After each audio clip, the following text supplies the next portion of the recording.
4000 में काम कर रहे हैं, रोते हैं वहाँ काम अपना कार्य क्षेत्र में, रोते हैं कि कल जब हमारी सैलरी आएगी तो हम क्या करेंगे, माँ को कितना देंगे, बाप की दवा कहाँ से लाएंगे। तो जान भी देना पड़े तो देने के लिए तैयार है आप लोग। हम लोग आर या पार, तब हमें पहले हटा देते, हम कुली कबाड़ी करते, लेकिन आपके पास नहीं आते। और आपके पास आए हैं तो आप हमें समान वेतन दीजिए, ना कि एक मजदूर करने वाले मजदूरी के हाथ में देने। नियमित करें, हम कंपनी के भरोसे नहीं रहेंगे। हम एक ग्रेजुएट पर्सन है, हमारे पास डिग्री है, योग्यता है, काबिलियत है, एबिलिटी है, क्या नहीं है। आपको जो चाहे आप करा लीजिए। डिजिटल इंडिया बोला जाता है, ठीक है, और जो शिक्षिकाएं हम लोग यहाँ पे है सब इंडिया को डिजिटल इंडिया बनाने में पूरा योगदान दे रहे हैं सर, ठीक है। और उसी शिक्षिकाओं को उसका भविष्य नजर नहीं आता है। 5 साल के बाद बोलेगा कि आप युवा सड़कों पर हैं। इस वक्त मैं राजभवन के पास हूँ और हमारे सामने ये जो युवाओं का हुजूम देख रहे हैं, ये लगभग 3000 की संख्या में आईसीटी इंस्ट्रक्टर हैं। इनकी कुछ मांगे हैं और कुछ मांगों को लेकर के जो है ये राजभवन के पास पहुंचे हैं। कहा यह जा रहा है कि हमारा शोषण किया जा रहा है, हमारा दोहन किया जा रहा है। हम जितना काम करते हैं हमें उतना वेतन नहीं दिया जाता है, हमें उतना सम्मान नहीं दिया जाता है। और उसी सम्मान की लड़ाई में आज ये राजभवन पहुंचे हैं। 2 कदम में राज्यपाल बैठते हैं और ये राजधानी रांची का सेंटर पॉइंट है, जहां से कहा यह जाता है कि यहाँ की आवाज़ जो है हुक्मरानों तक पहुँचती है। आप देखिए कि तमाम जो युवा हैं ये आईसीटी इंस्ट्रक्टर है। सरकारी स्कूल हो या फिर सरकारी जितने भी प्राइवेट स्कूल हो, सरकारी स्कूल के जितने भी आप एक ऑफिस कह ले, वहाँ पे ये बतौर कंप्यूटर ऑपरेटर काम करते हैं और बच्चों को पढ़ाते भी है। इनसे वो सारा काम लिया जाता है जो एक स्टाफ या फिर कहे सरकारी कर्मचारी का होता है। लेकिन बावजूद इसके जो वेतन है या फिर कहे जो इनको जो मिलना चाहिए समान काम का समान वेतन, वो नहीं मिल पा रहा है। हमारे साथ ऐसे ही कुछ युवा हैं जो आईसीटी इंस्ट्रक्टर हैं। पहले ये बताइए क्या नाम है? मेरा नाम तन्मय कुमार हुआ। अच्छा ये बताइए आप लोग टोटल कितने हैं? हम लोग टोटल 3000 प्लस हैं। ये आप लोगों का पहला दिन है और ये धरना पहला दिन है आज? जी आज पहला दिन है। इसके पहले भी हम लोग कई बार धरना दे चुके हैं। क्यों ज़रूरत पड़ी ये धरने का और क्यों आप लोग यहाँ पर आए? धरने का इसलिए ज़रूरत पड़ा कि जो हम लोग जो हैं आज तक 2017 से जो मांग करते आए हैं सरकार से, जेईपीसी और कंपनियों से, वह पूर्ण नहीं हो रहा। अब हम लोग इससे परेशान हो चुके हैं। इसके कारण हम लोगों को सड़कों पर उतरना पड़ा। आगे भी अगर होती है तो हम लोग अनिश्चितकालीन हड़ताल करेंगे और ज़रूरत पड़ने पर हम लोग आंदोलन उग्र करने का कोशिश करेंगे। आइए आगे आइए, आप क्या करती हैं? आईसीटी इंस्ट्रक्टर है सर। आईसीटी इंस्ट्रक्टर है, कब से काम कर रही हैं आप? 2021 से। 2021 से।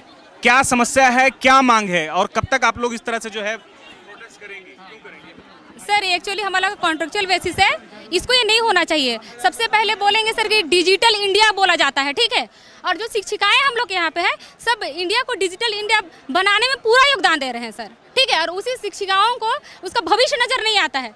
5 साल के बाद बोलेगा कि आप चले जाओ, ऐसा नहीं है सर। और दूसरी बात यह है कि आप लोग को पता है इस महंगाई के ज़माने में 8000 10,000 होने पे भी कितना मुश्किल होती है सर परिवार चलाना खुद के लिए। कितना मिलता है आपको? कितना घंटा काम करते हैं आप? हम लोग सर जो 6 घंटा काम करते हैं। कितना मिलता है? हम लोग का बेसिक पे 4000 है और कुछ बढ़ोतरी करके 8000 लगभग दिया जाता है।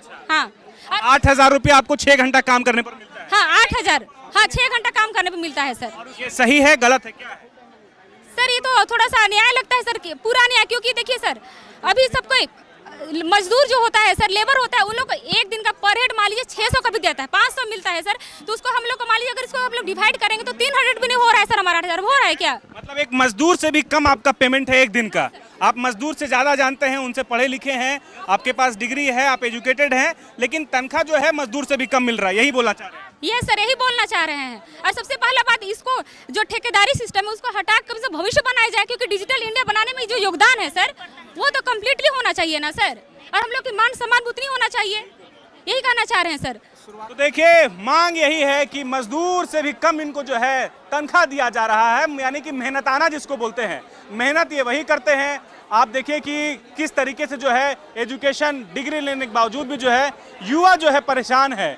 इनकी सैलरी जो है वो इतनी कम है कि मुझे लगता है कि एक नॉर्मल साधारण जो है प्राइवेट सेक्टर में काम करने वाला आदमी भी जो है 10-12 हज़ार कम से कम कमा ही लेता है। अच्छा ये बताइए, इतनी जो सारी समस्या है अब तक कोई सुना या फिर आप लोगों की बात कोई आप पहुंचाए उन तक?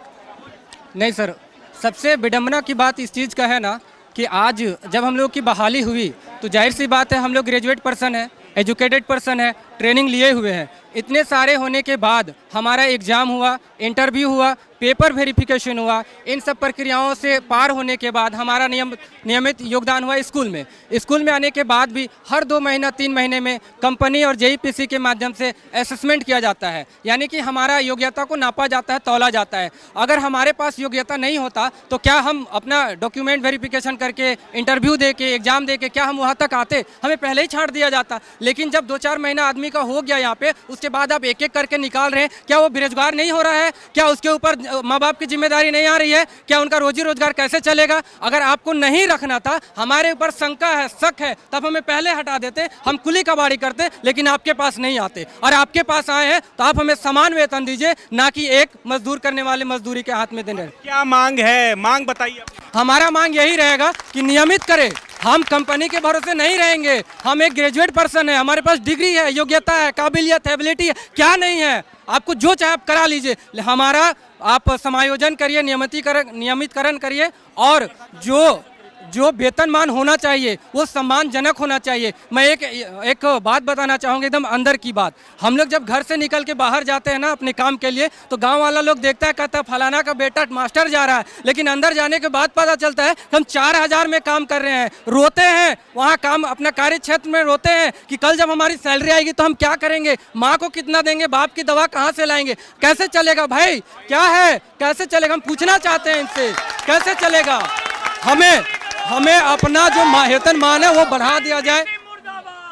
हमारा जो वेतनमान है उसको बढ़ा करके जो एक ग्रेजुएट पर्सन का होना चाहिए वो दीजिए, ना कि हमें लात मारने वाली वेतन दीजिए। आप लोग कब तक इस तरह से जो है प्रोटेस्ट करेंगे, और क्या है और क्या क्या करने वाले हैं? अभी हम लोग 5 दिन का हम लोगों का मिला है परमिशन। 5 दिन में विभिन्न कार्यक्रम हम लोग आयोजित करने वाले हैं। अगर इसके बाद भी सरकार और कंपनी और जेईपीसी नहीं मानती है तो हम लोग अनिश्चितकालीन धरना प्रदर्शन करेंगे, जिसमें अगर हमारे साथी को जान भी देना पड़े तो देने के लिए तैयार है। तैयार है आप लोग?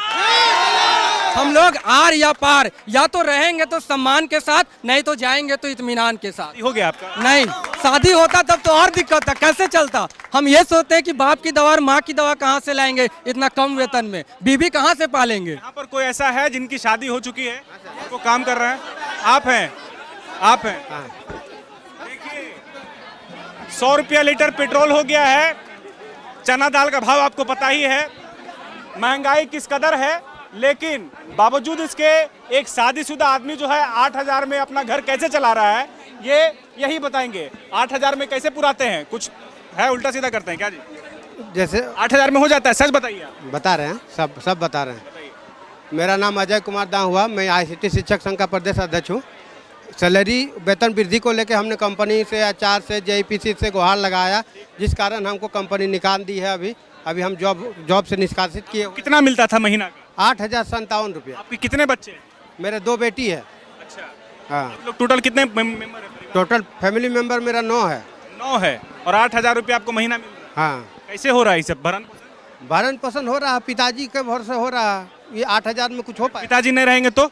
पिताजी नहीं रहेंगे तो बहुत सारा मुश्किल, खटिया खड़ा हो जाएगा। खटिया खड़ा हो। देखिए, ये सच्चाई है, यही सच्चाई है, और इसी सच्चाई को जो है दिखाने के लिए फॉलो अप की कोशिश है कि युवाओं के साथ खड़े रहे। और जिस तरीके से ये बोल रहे हैं कि जितना काम इनसे लिया जा रहा है, एक मजदूर का जो भी तनख्वाह जो है एक दिन का वो 600-500 है, वो भी इनको नहीं मिल रहा है, बस अपनी हक की लड़ाई लड़ रहे हैं। क्या बोल रहे हैं, बोलिए। अगर आप काम की बात करें तो मैं बताऊं आपको कि हम लोग काम क्या करते हैं।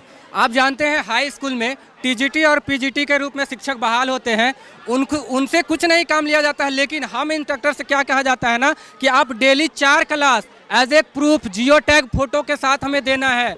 4 क्लास, इसके साथ में जो हमारा वर्किंग आवर होता है उसमें रह करके टीचर बोलेगा, HM बोलेगा ये वाला लेटर टाइप करो, ये वाला रिपोर्ट बनाओ। इसके अलावा विभाग में एक नाम है EBB, जहाँ पे भी बहुत सारा काम होता है, बच्चों की डाटा एंट्री। एक होता है UDAIS प्लस, वहाँ भी काम करना है। अभी तत्काल में छात्रवृत्ति आया है ई-कल्याण के माध्यम से, उसको भी बनाना है। अभी साइकिल बट रहा है विभाग के द्वारा, उसका भी बनाना है रिपोर्ट। आखिर कितना काम करे? हम इंसान है भाई, कितना काम करे? हमारे पास भी सांस लेने के लिए। मंत्री से क्या अपील करना चाहेंगे? अगर वीडियो देख रहे होंगे उनसे क्या अपील करेंगे? कुछ नहीं, बस हमारा वेतनमान को बढ़ा दिया जाए और नियमित कर दिया जाए, और जो इतने सारे हमारे ऊपर जो थोपा गया है काम के रूप में उसको कम किया जाए। आप TGT PGT शिक्षक को कितना देते हैं? वो बात आ गई है। तो देखिए, कुल मिलाकर के जो धरना है उसका मकसद यही है जो काम कर रहे भैया उसका पैसा हमको बराबर से मिलना चाहिए। आप देख रहे थे जिस तरीके से लगातार युवाओं का जो है धरना प्रदर्शन जारी है। ये आईसीटी इंस्ट्रक्टर है और ऐसे कई यहाँ पर जो है धरना चल रहा है, वो भी आपको कवर करेंगे। शुक्रिया।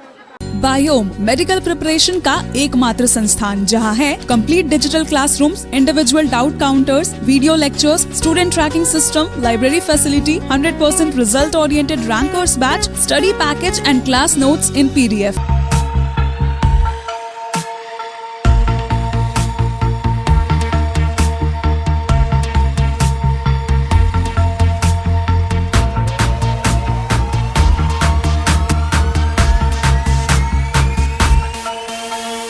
thefollowup.in. Like, share, and subscribe. www.thefollowup.in